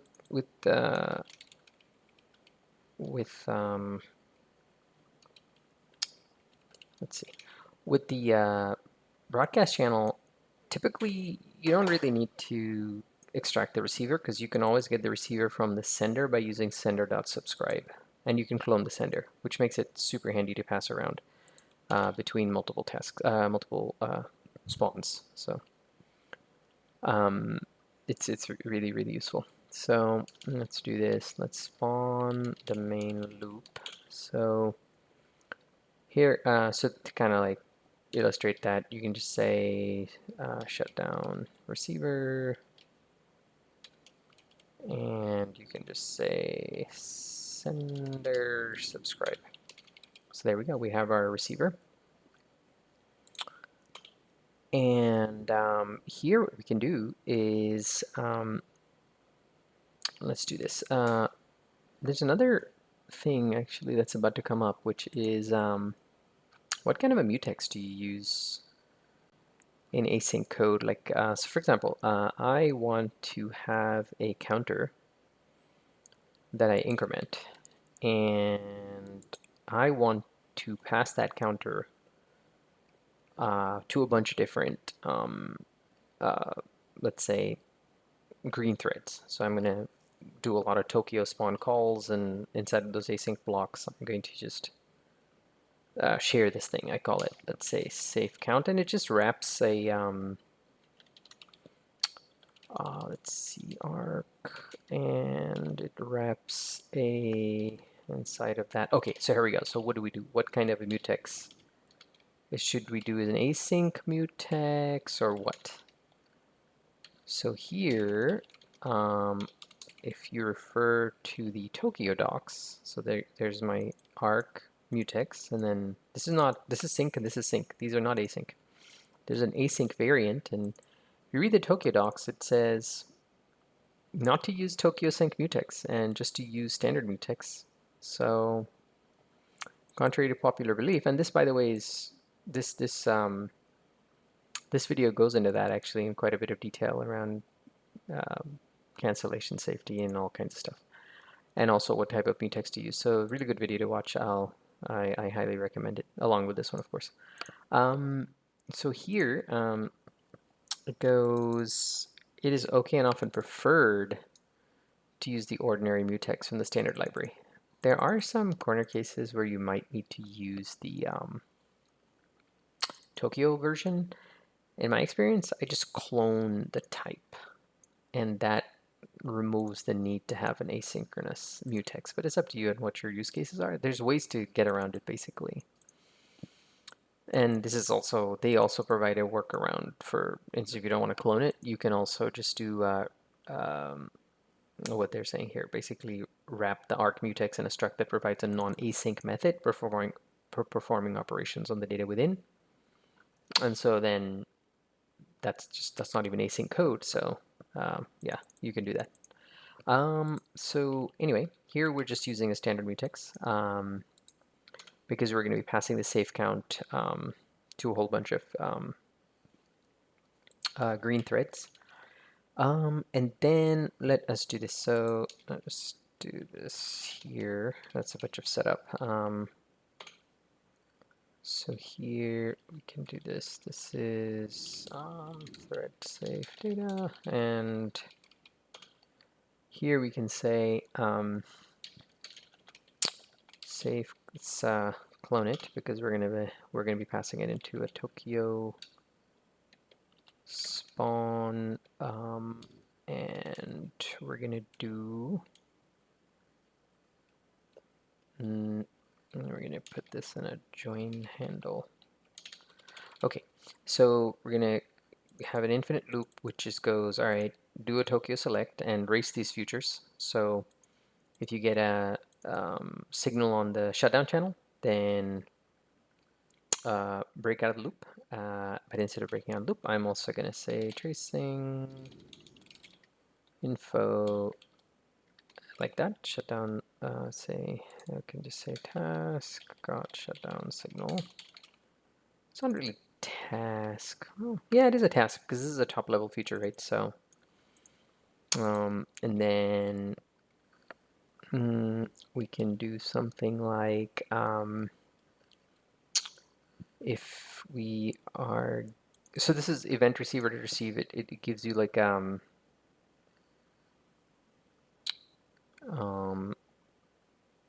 basically, where is this channel event receiver? This one. So here we it's a string essentially. So what we do is actually we can just do like this. So if you look at receive, it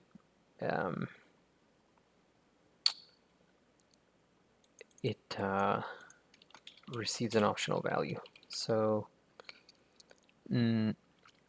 what we can do is we increment the counter. This is just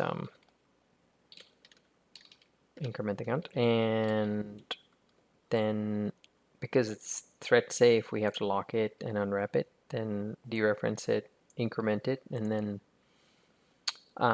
we can just print the thing, but instead of println, let's just do this, because when we do tracing, we will get extra thread information, which is what I really want to see in the output. So this is going to make a whole bunch of sense. So this is, we're going to say task got event, and there's the event and there's the count. So far so good, I think. So we haven't actually generated any events. This is just the receiving side, and we haven't even done anything with the join handle yet. I mean, well, this will spawn it and run it, but like nothing will happen because this will basically spawn this future in a separate thread, but because we haven't sent any events yet and we haven't sent any shutdown signals, there's nothing. So one thing I do want to do is that at the very end, I want to say wait for the event loop to complete or shut down, and here what I want is I want to say joined handle. Yeah, we're just basically blocking on the join handle, so it's basically just a little thing at the very end. So now that we have the main event set up, oh sorry, the main event loop set up, we want to see event loop. We want to send events to it. So let's do this. Handles. So this handles, you'll see what this is for in a minute. It's a join handle. So basically, what I'm going to do is spawn 10 events, basically, or 10 futures. And each future will generate an event, and it will send the event via the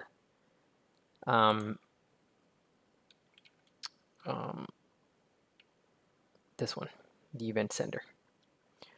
So on that channel. And then event sender has the receiver side, if you can see here. And so there, actually here, let me highlight these. So there's the event receiver and this, oops, oh, multi-highlight. Oh, I don't have the extension. Oh, let me see. This is a good extension, multi-highlight. Sorry, let me just copy this into my, I have too many VS codes. Let's do this. Okay, and then this is a nice extension. So this way we can actually see, where was I? Oh yeah, this one. We had event sender. So this is the event channel, and out of that we are extracting the event sender and event receiver. So here you can see we're spawning a task, a future, using Tokyo spawn. So to run on a green thread, might be mapped to a real thread. We don't know. It's up to Tokyo runtime to figure this out. We are using multi-threaded executor, so we give it a maximum of 5 worker threads. So this should be happening in parallel, basically. Oh, sorry, this should be happening in parallel because we have multiple senders. This is a single multiple. We're using an MPSC channel, so there's a single receiver. Oh, sorry, single receiver. So essentially, there's a single thread that's going to be doing this in an infinite loop until we signal shutdown, and then that should shut down as well, which will be caught here. So here we have, let's see, we created Tokyo spawn, and then we should probably do a delay, and then I also want to see this. And let's do this. We can do, well, we can do this. There we go. So basically, this is, oops, percentage. No, it's just a string, so this should work. Tracing info, what is the problem? Oh, it got moved. That's the problem. Okay. So here, what we're doing is, oops, let's do this. Okay. So we're basically sending in, this sleep is completely irrelevant. So here we are generating an event. This will show, the reason I put this in here is because I want to see which thread, because you'll see that the senders are going to be multi-threaded. So sending event, we will, if you want, let's colorize it, because this is quite handy sometimes actually. So if you do like this, let's see, let's do this. Sending event, and then we can put a message here, and then here we can say to string red or something like that, and here we can bring that in. So this is kind of nice.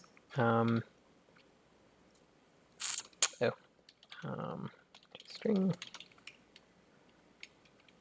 Oh, this is styled content. So let's see, how do we do this? Oh, I think I put this in the wrong place. Let's see, I need a string at the end. So if I want event, actually, I could just do this. Yeah, and then let's see, event.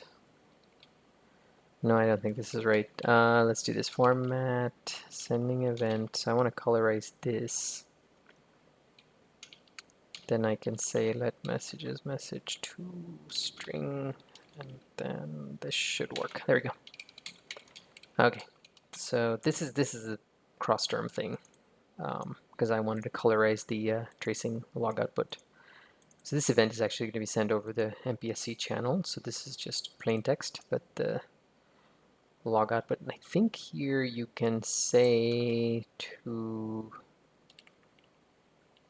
tracing, you can say to use basically ANSI colorized output, so which is kind of handy.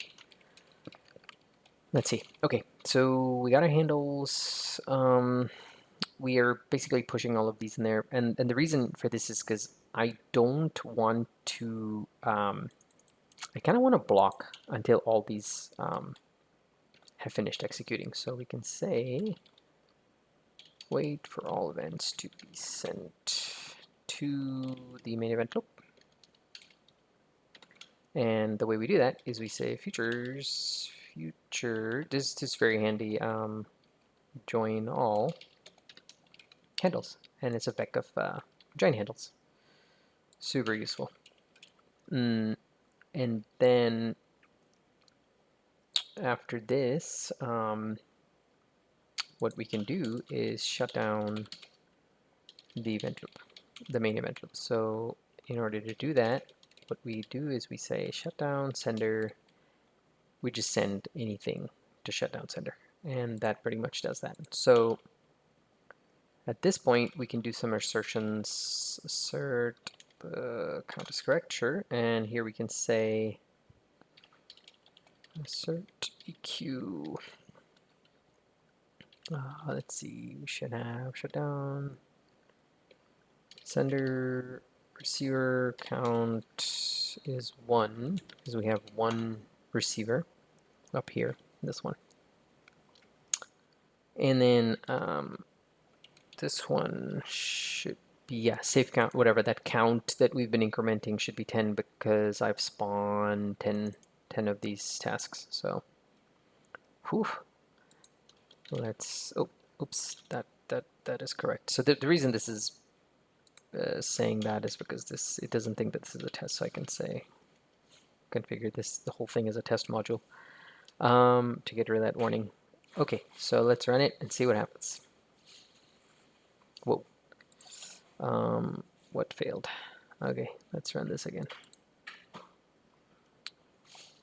Oh, what? Oh, it doesn't like the colorized output. So let me just get rid of this. Don't know why this isn't working with the ANSI escape sequences, but let me just remove them.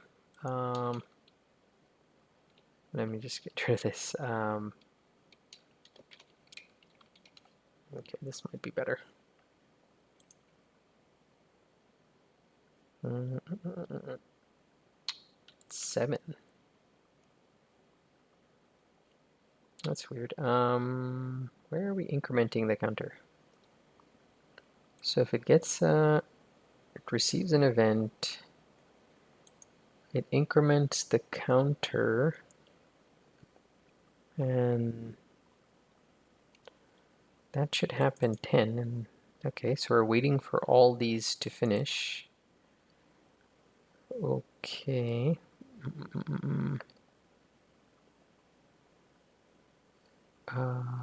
Tokyo spawn.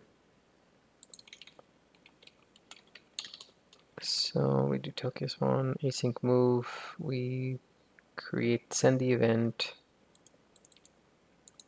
Actually, I'm going to put a delay in here. I don't know if that does anything, but let's see if that makes the test less flaky. So we join all these handles. Then we shut down the sender. Then we wait for this to end because that's the loop that should break out of it. And then we make our assertions. Okay. Okay, that works. Okay, so let's see. So let's read through this to understand what's going on. So notice that there's these thread IDs, 7, 6, 4, 5, 3, 7. So some of these thread IDs, so Tokyo uses work stealing or task stealing threads where one thread can work on a task. When it hits an await point, it gets put back and the waker will be activated at some future point. But in the meantime, it'll pick up another task and then run it. And then this happens for any number of threads. So that's what we're seeing here. These are all like Tokyo worker threads because I said there we should use the multi-threaded test executor. And so this is pretty cool. So basically, it's going, okay, there's this thread ID generated event 2, this other one generated event 0, and they're all happening out of order because it's multi-threaded. So event 5, 4, 7, and then as these are being sent, interleaved with it is this thing, thread ID 7 in this case, which is receiving these tasks. It goes task got event, event 2, incremented the count, then thread 7, if you notice, looks to be like the one that's doing all the receiving. So yep, thread 7, and then thread 7. So all thread 7. So it's pretty cool. So we kind of know that because we spawned one thread right here. This is thread 7. I mean, in this case, it's thread 07. And each one of these is a random thread, but some of them are reused. So it's not like for every single spawn we got a new thread. So we got 6. It's funny. So 7 is actually even used to do ascending. So thread 7 isn't like hard. It's not allocate like thread 7 isn't stuck on this task. It's just this happens to be one of the tasks. So when when uh, when these features are being raised, whichever one is ready, Tokyo will pick a thread from its thread pool and pick up that task and resume. So this is pretty cool. This output is awesome. Like it kind of gives an insight into how the thread scheduling is working. So yeah, basically we're sending events and then we're receiving events, and then eventually once everything is settled, we send the shutdown signal, which it gets, and it tears everything down. So that's essentially one way of doing it. So instead of using a broadcast channel, it's possible to use a cancellation token, which is a similar sort of intention. The difference is that the shutdown receiver, if there's no shutdown signal, like this branch won't do anything. But with a cancellation token, if it's been canceled, the code in here, this branch will run every time while you're in the select block. So that's one sort of strange sort of semantics with using cancellation tokens. So I recommend this kind of fits my intuition better around what's happening here with these branches. So this gives an example of like all the different ways in which you can use async, all the different patterns for, let's say, non-blocking async event loops. And so let's take a look at how some of this stuff plays out in real-world code bases. So let me show this one. So let's look at an example of this thing was called TCP API server. It is, by the way, this is a repo for this video. I'll put a link to this in the video as well, but there's another repo called TCP API server, which is pretty handy. It's essentially a embodies these loops, asynchronous, non-blocking event loops. And this API server, it's a binary, and it has two ways in which you can run it. So you can, let's see, you can run it as the server, and you can run it as a client. So when you run it as a client, you can type some commands and it basically executes those commands on the server side, gets the results, and then sends it to the from the server side, sends it to the client side. And so this is a great example of like asynchronous event loops, because there's like an event loop on the server side, and there's a corresponding event loop on the client side, and they all work together. And there's a TCP connection that's being monitored, because there's a TCP channel, TCP stream basically that's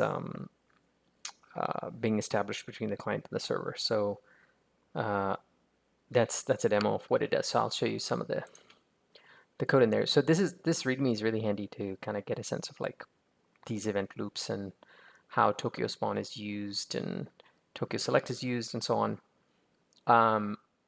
So I'll leave a link to this in the description. It's really, really, really good. It also has a whole bunch of stuff about open telemetry and Tokyo tracing. And under the hood, it uses the Rebel Open Core repos. So one of the ones is Rebel Terminal Async, which is essentially a async readline implementation, and also async standard out and standard error. So you can create these. Check this out. So while output is happening, I can actually edit this prompt, and so it won't be clobbered. So the output from standard out or standard error that's async is not going to clobber this prompt, and I can edit the prompt and its history and all kinds of stuff. So this is pretty cool. You can I've made lots of other videos on the making of this crate, but yeah, check this out if you want to make like simple REPLs that are async. So if you want to create really interactive command line CLIs that have a lot of really cool power to them. Actually, yeah. So this one is under the hood. The TCP API server ends up using the Rebel terminal async crate. But let me show you some of the high-level event loops in this one, and then I'll show you the high-level event loops in the terminal async itself, and you'll see how they're similar to this example that we did at the end, where they're all like it's you can see how they're in the same family, so to speak. So let's see. Okay, so let us look at the TCP API server. One of the good places to start is this client task, because this is the when you say TCP API server and then you say client, this is the thing that executes client main, and there's a documentation for it in here. That server main, this is client main, the client. And so what it does under the hood, it creates something called that Rebel terminal async thing, and creates a spinner and shows all kinds of sort of interactive UI things. But when it gets going, it connects to the server. So you can see there's an address. So where is it connecting? There we go. So it connects to this address, and it gets a result out of it, and it extracts a TCP stream from it, gets a read half and a write half. So that's the TCP stream. Then it basically spawns a future to a task, top level future, to monitor the ins and outs, this TCP stream. So that's what this is. And in addition to that, it spawns another event loop. So there's two of them in here. So if we look at the actually, let me see if I can show it in this UI. Yeah, there we go. So this is the event loop for the task that's monitoring the TCP connection. And here you can see there's a shutdown receiver. There's an infinite loop inside of which there's a Tokyo select, which is racing futures. Very similar pattern. There's a shutdown receiver. When it gets the shutdown receiver, it breaks out of this infinite loop. It reads something from the network. When it gets that result payload, it does a bunch of stuff. It handles the message, does what it needs to, and so on. So there's your loop, Tokyo select, racing future, and one of the futures is a shutdown channel. So very, very similar to what we did in our little test. So that was for the TCP connection. This is for the user input. So when somebody's typing something, the keyboard or mouse, this is actually async event stream for those key presses or events. So here, what it does is that, notice there's that shutdown sender again. This is the same shutdown sender that was sent to that TCP connection. So when there's like a global shutdown where, okay, if somebody sends a signal on this shutdown channel, everybody that's all the different event loops that might be running right now end up shutting down. So there's the infinite loop, and inside of that we have a Tokyo select, which is racing. In this case, two futures, very similar. One of the futures is a shutdown event, so if it gets a signal, it shuts down this loop, it breaks out of it. There you go, and that exits this basically terminates this task. And then, unlike the TCP one, this one is getting its data from the user input event, so key presses or mouse input, and it takes those if it's there, and it processes them. So when somebody types a command like size and hits enter, that's what's happening here.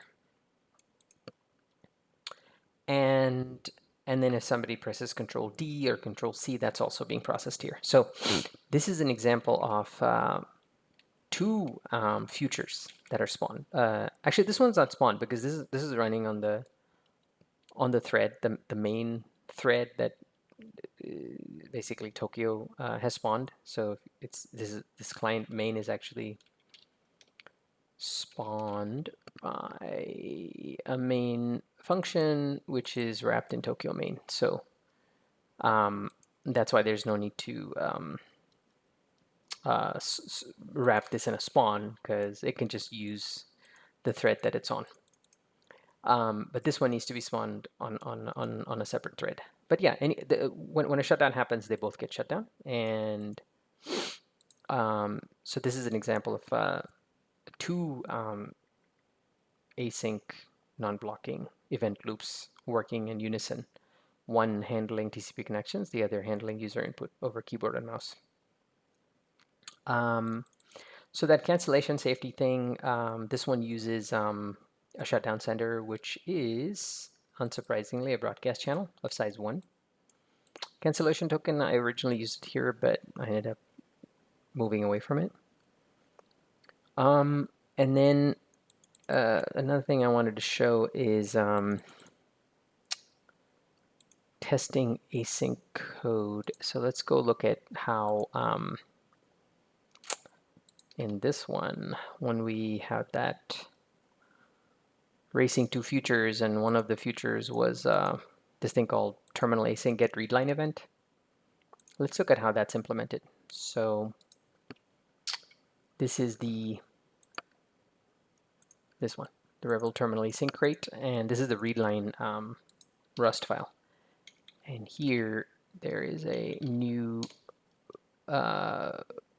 function, associated function for this struct, which kind of kicks things off. So under the hood, like this code, when you create a terminal async, it ends up creating a readline. It calls new on it. It sets the prompt and does a whole bunch of other stuff, which I'll get into in just a second. But I just wanted to show you the main event loops here, which kind of look like the main event loops everywhere else. So Here's one. Spawn task to monitor line channel. So there's let's see, an MPSC channel that is used here. So there's a shutdown channel. There's an MPSC channel, and what happens here is, let's see, when we create a read line, let's see what happens here. So this one, let's see, it's a feature that's spawned to monitor the line channel. So basically this is same thing. There's a Tokyo spawn, there's a top level task, a future infinite loop, there's a select statement, and this is racing two futures. One of them is a shutdown channel, so this is nice for cancellation safety. And here the line receiver dot receive. This is basically let's go look at what this is from here. Line receiver. So this one is there's something called the line channel, and there's a line sender. Let's go see what this is. Okay, so what happens is when let's see, this creates, oh, I see shared writer. Let's see this one. So when a read line is created, it actually returns itself and a shared writer. So if we look at here, let's see, try new, yeah, get read line event. Okay, so after you make a read line, you have to call the read line method. So there's like a new I showing you. So this creates a self and shared writer. Shared writers for the output. We won't talk about that right now, but I mean, without going deeply into what read line does, I just really wanted to show these patterns for async non-blocking event loops. So here we have the read line function itself. This is the thing that actually does the work. So here, unsurprisingly, we will see another loop, infinite loop with a Tokyo select on it. And this Tokyo select has a bunch of different futures that it's racing, not just two. It's getting something from the user input. So when somebody presses up, down, left, right, presses a key, it's getting something from something called the history receiver. It's a little bit more complicated, but still it's kind of similar. And there's still that shutdown receiver. When the shutdown happens, it just breaks. So regardless of how complex it gets, because these are quite deeply nested, like if you consider the client task, there's like a task which spawns a task which spawns a task, and they can go pretty deep. And that's a beautiful thing with async, is that these features are composable, and they're awesome for this reason. But this is an example of like how that pattern of non-blocking async event loops shows up over and over again in similar ways. And then one last thing I wanted to show, because we did cover that async stream thing, is that I don't know if you remember the pinned input stream that we had in our, where is it? We had it here somewhere. We had it pinned input stream. There it is. So when we did our async stream little code example in the video, that's actually where this came from.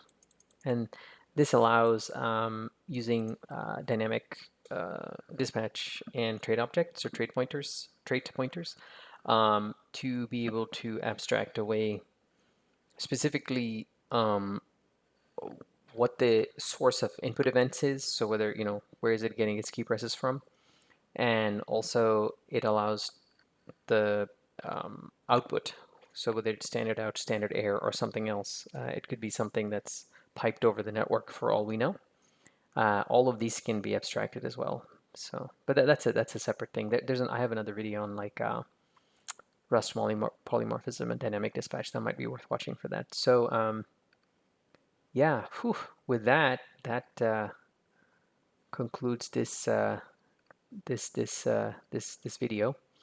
I will also create a blog post related to this and publish it on Developer Life because there's a lot of content. So yeah, check out this developerlife.com. This one is a really good one, the Rust polymorphism, and also this one, the Tokyo tracing and OpenTelemetry, because I use some of that here when we looked at the this one, configuring formatting tracing subscriber with all of this stuff, and there's like a deep dive in that here, and then there's a deep dive in the Rust polymorphism here because I think I showed some examples here. Yeah, like what is this and what is that? This is covered here. I will add an article related to this async one here. It's going to be pretty long. And then, yeah, please subscribe to Developer Life so you get notified when we have new content. And if you like the style of this video, please give me a thumbs up and please subscribe to my channel. It helps the channel, and also when new videos are added, you will know. And yeah, thanks for watching, and I'll see you on the next one.